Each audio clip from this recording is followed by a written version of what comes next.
we are in Tamriel. Cyrodiil. Doing our thing. We've got one guard here at the gate in case we get in trouble. How about mixing up some potions? You look like quite the alchemist. And we've got a lot of work cut out for us, so we're going to be picking a lot of grapes. Not a bad way to make some caps, or not a bad way to make some septums. So currently we've got no grapes on us, so let's get right to picking. So first what you want to do is you want to visit, well, first things first, you want it to be daytime while you're picking grapes so that you can best see what you're doing. Secondly, you want to keep in mind that route to that guard, because every once in a while you could run into bandits, you could run into something bad if you stray too far from the path. So you definitely want to keep in mind where that guard's at, and you want to just make sure that you're safe in general. You don't want to get in too much trouble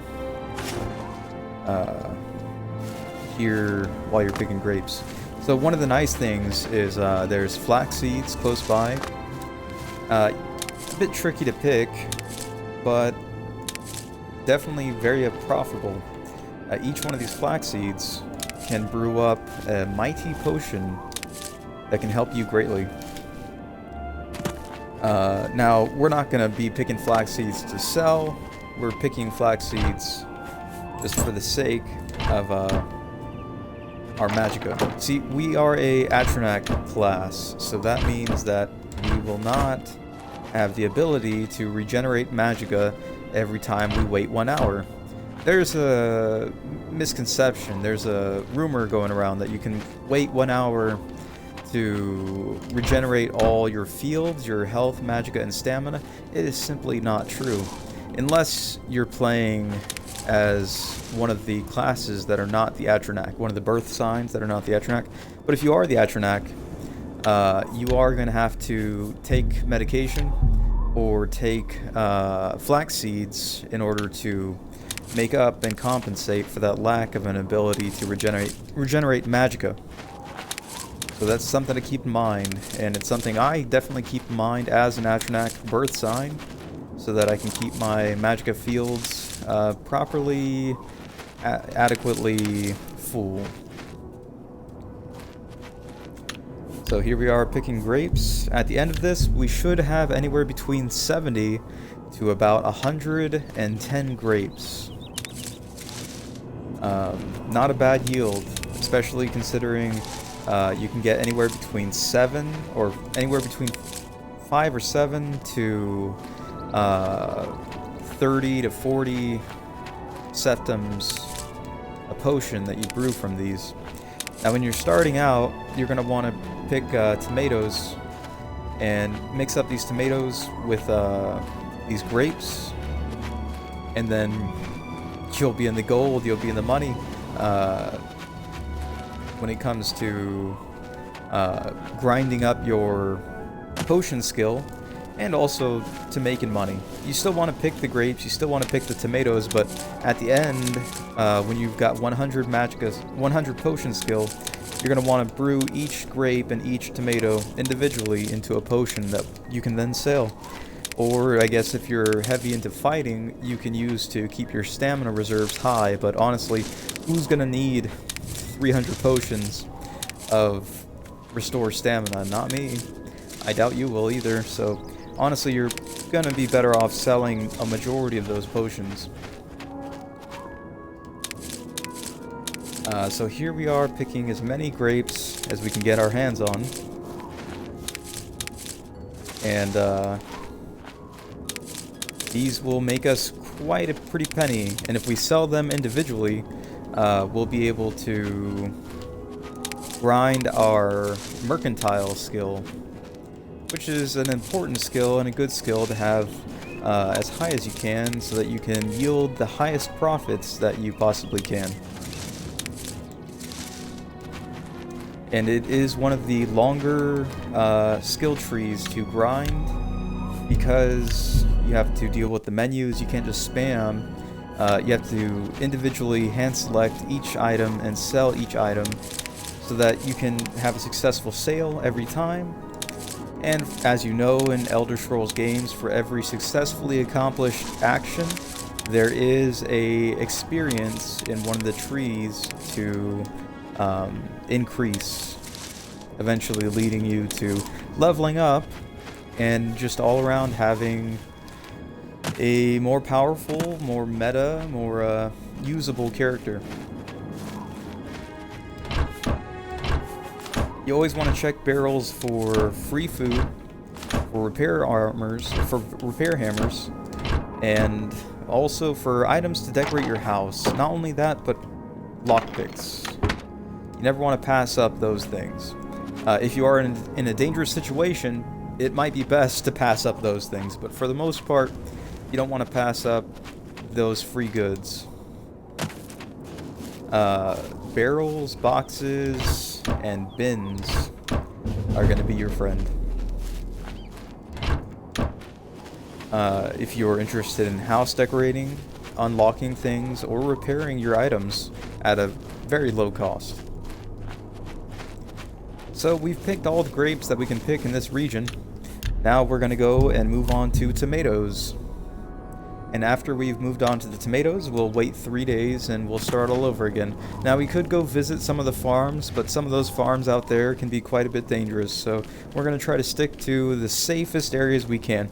As this song goes, don't go chasing waterfalls. Stick to the rivers and streams that you're used to. So that's what we're going to try to do. We're not going to go chasing any waterfalls here. Ah! Rat meat, one of the most valuable alchemical ingredients, one of the most underappreciated alchemical ingredients. If you have a decent expertise at alchemy, you can combine rat meat with a helping of rice and make a beautiful poison known as silence. Quite a handy thing to have when fighting mages, conjurers, or necromancers. So you'll notice I'm waiting for my stamina bar to fill up before picking these crops. I don't know for sure that it affects your luck, but I would not be surprised if a depleted stamina bar decreases the chances of successfully harvesting a fruit from an alchemical plant. So we're going to try our best to keep our luck as high as possible to get the greatest yields when we're going out to these fields and harvesting plants. These tomatoes, these grapes, once again when you're starting out, are great to combine, and you can fast travel to this area. In Oblivion, unlike Skyrim, fast traveling to places you've never been is possible as long as those places are major settlements. If they are not major settlements, you're going to have to discover those places. But you'll notice some places are already on the map, and this place is located around Skingrad. So the Skingrad to the Kvatch area is a very alchemically rich area with plants of great power and significance to harvest all over that region in great abundance, as you're seeing before your eyes right now. So I think we may have harvested this entire field of tomatoes. Yeah, looks like it. So now we have the option. We can go to Shard Rock and give it a shot, or we can go somewhere just to try to sell off this stuff. I think we're going to go try to sell off this stuff. Shard Rock, Shard Rock, Shard Rock. Should we give it a shot? Now, I know that Shetcombe is full to the brim of alchemical goods to harvest, but the issue is Shetcombe has a Minotaur that camps that region, and if he gets after you, he's more than likely going to kill you. So one of the issues, it wouldn't be such an issue if Kvatch had guards available, but Kvatch is full of demons, and we do not want to release hell upon Earth, so we're not going to Kvatch any way, shape, or form. We are staying far away from Kvatch. So if our only option to save ourselves from the Minotaur would be to flee eastwards all the way to Skingrad. And one of the issues with that is the way to Skingrad between Kvatch is full of bears, full of Minotaurs, and most importantly, full of arrow-shooting bandits. So we are not interested in dealing with any of that. But you know what? Shard Rock might be a decent place to go visit. So we'll go give Shard Rock a quick look and see how we can fare there.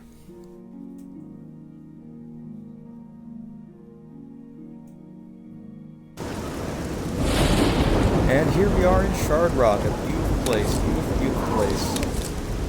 But how beautiful is it really? Are we going to be bothered by anything? Looks like it. Looks like there are enemies nearby. Let's cast our spell of seeing, of detecting life, and see just who and what these enemies may be. So they're not close to us. They're not at least too close to us, but they are somewhat in the region. And look at that beautiful abundance of corn. You can't beat that. But it's really only as valuable as it can be if we survive this area. If we die, then all is lost. So we are going to keep our heads down. Oh, look at that, we can wait. So Shard Rock is fairly safe. Shard Rock is between Skingrad and between Kvatch. So if you're looking for a place to harvest some good crops, go pickin'. Shard Rock could be the place for you.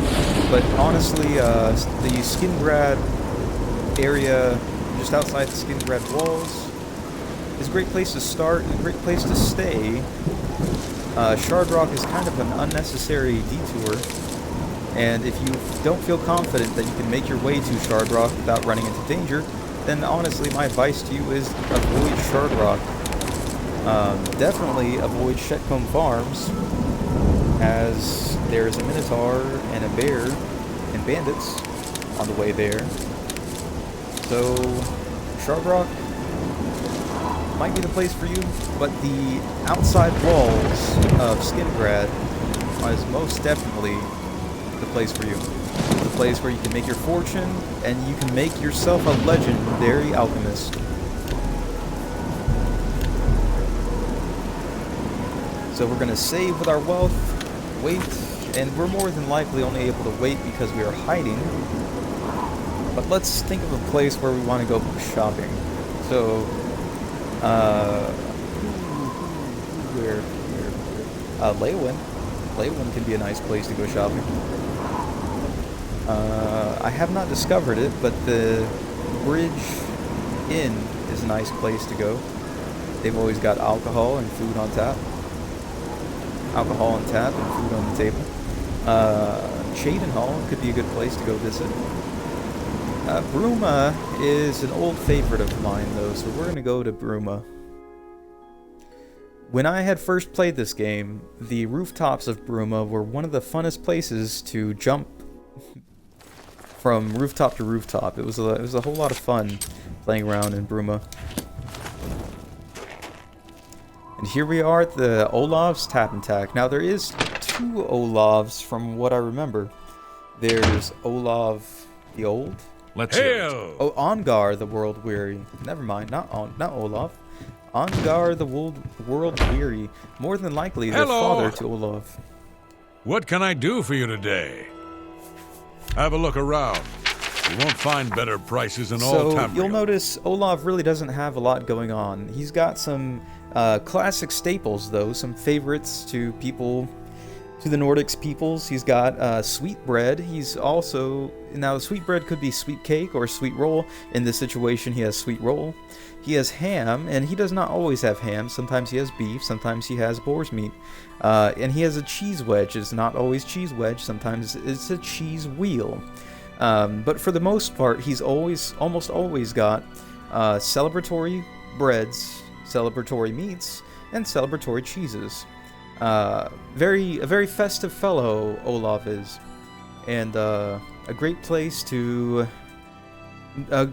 to meet who runs a great establishment if you're feeling festive. And seeing as how it is the holidays, we are feeling a bit festive, so we're going to go ahead and purchase what Olaf has to sell.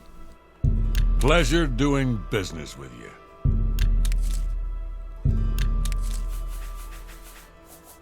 Another satisfied customer. Good journey to you. And now, it is time to brew some potions. I'll go ahead and post some emotes. Some pasta. Celebratory pasta. Okay, now let's get back to the game. So we want to brew this corn into some good old Restore Fatigue potions. We're going to flood the markets of Bruma with Restore Fatigue potions.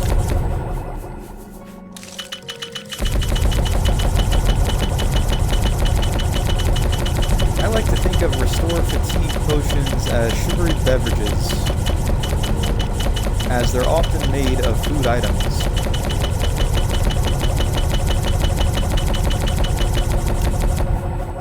But you can also make them out of some meats. But it is not outside of the realm of possibility, especially in Elder Scrolls, for meats to be fermented into alcohols, as gross as that is.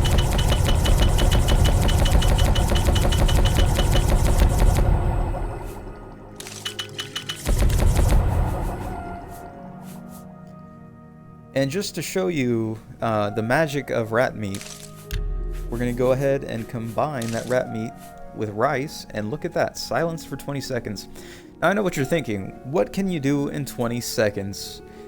Well, if you have proper conjuring skill, you can at first conjure maybe a skeleton champion, and then well, what you want to do at first is shoot an arrow poisoned with the silence at a conjurer, and then summon your skeleton, and then your skeleton should be able to take out that conjurer, as he won't be able to cast his armor spell, his protection spells, and he won't be able to cast a spell to conjure any monsters to distract your skeleton. Silence spells are pretty much a sure way to kill, eat almost all conjurers and necromancers.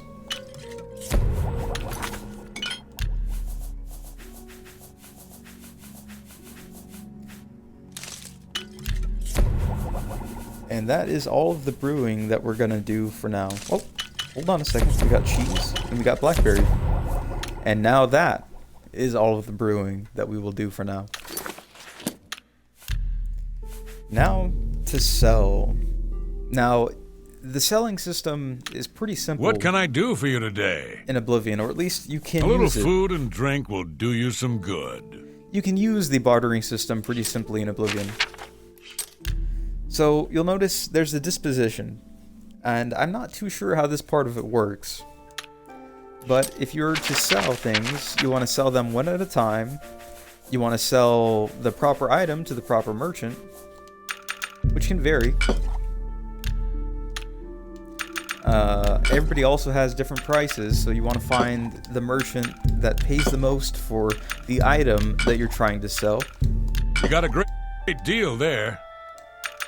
And from what I've heard, when a NPC says a response, you got a great deal there, that often means that their disposition is increasing. So right now the disposition's at 87. That seems a fair price. Oh, still 87. A fine transaction. Maybe it doesn't affect it too much, but the more you sell, the more that disposition should increase.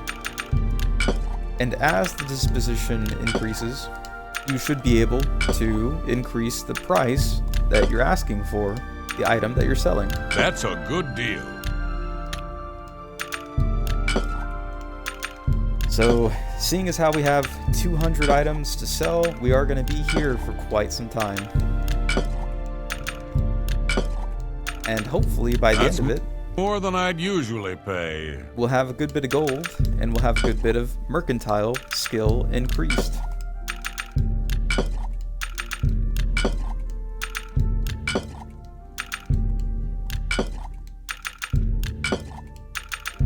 You drive a hard bargain.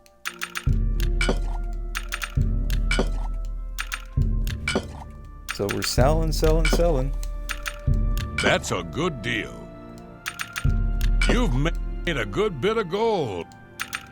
You got a great deal there. So these merchants that only have 50 A gold, fine transaction. they're not a bad place to sell stuff because they keep you from overselling. And by the way, this system is way different than Morrowind. In Morrowind, That seems a fair price. the more you sold, the better your prices were. And the second you stopped A good selling, price for a good customer. the prices would then return back to You've made a good normal, bit of which gold. was a very high price. You've made a good bit of gold. The other thing about Morrowind was it seemed like An excellent. if you sold in bulk, you could get a better deal for some things, or a worse deal for some things. You drive a hard bargain.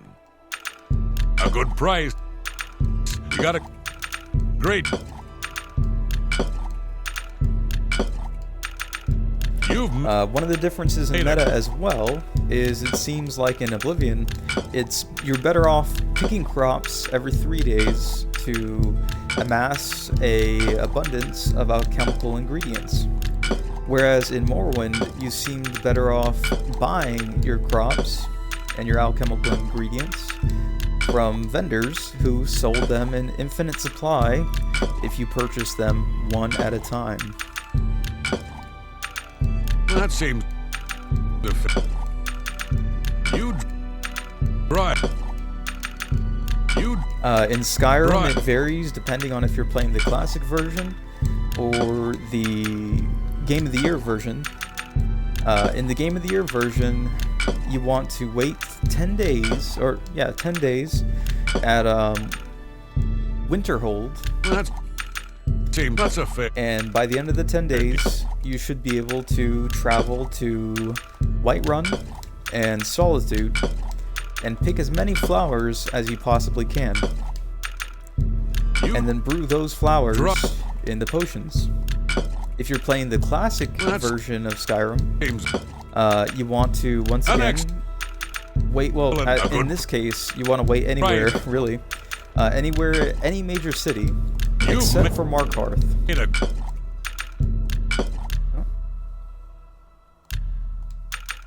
an excellent. And then from there, That's you a- want to Fair. run at the road between You got a great. Whiterun Deep. and the Standing Stones, That's and pick up the flowers that are on the roadside. And there's nowhere near the abundance of flowers, but it's kind of nice because excellent- it leaves Skyrim a more bleak place, and I think Skyrim should honestly be a bitter, cold, bleak place. Skyrim in the classic version sort of follows the suit of the surreal movement that was big in around the mid 2000s, so about Right, a good- 2005, Right. well, around 2003 to around That's- 2008. Seems. That's a. There was a bit of Fair. a surrealist movement where dreamscapes were really popular, That's and a- these dreamscapes were often Fair. black, shadowy worlds with a gray mist. That's It was a real thing. seems. You. And Skyrim seemed to follow, at least the classic version, seemed to follow that Seems- suit. And then when they revamped it for the Game of the Year version, they seemed to change it from Dreamscape more into classic 90s sitcom.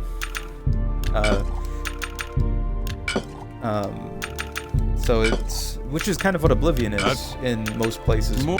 If you go to Skingrad, You've. it's got kind of that Made it. classic 90s sitcom or adventure show.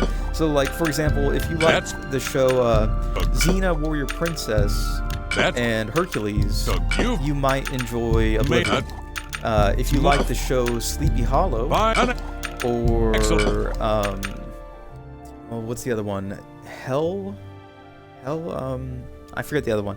But if you liked Sleepy Hollow or Van Helsing, you might enjoy Skyrim. That's a So good. they're different pieces with different inspirations, That's with different fair. results, Made it. and depending on what you might be feeling, is what game you might have a better time playing. That's a fair. That's a fair. If you're feeling more 90s Xena Warrior Princess or That's Hercules, More you might like Oblivion. If you're feeling more an excellent. Harry Potter or Sleepy Hollow starring Johnny Depp, you might want to play Skyrim. A good. Right. Well, the classic version of Skyrim. You got a great.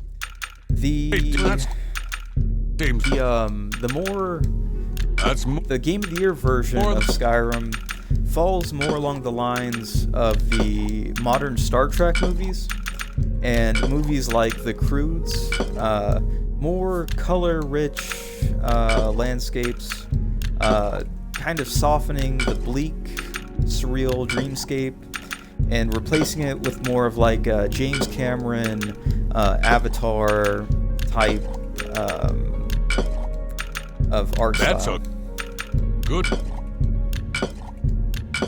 Okay, and that's all the selling we'll be doing Good for journey today. to you. Thank you so much for tuning in. If you're watching live, thank you so much for watching the VOD. If you're watching the VOD, if you can, please Hail check and out the link in welcome, my friend. description. Hail. There's a charity that could use your help, saving the sea turtles. And that's all for now, so goodbye, everyone.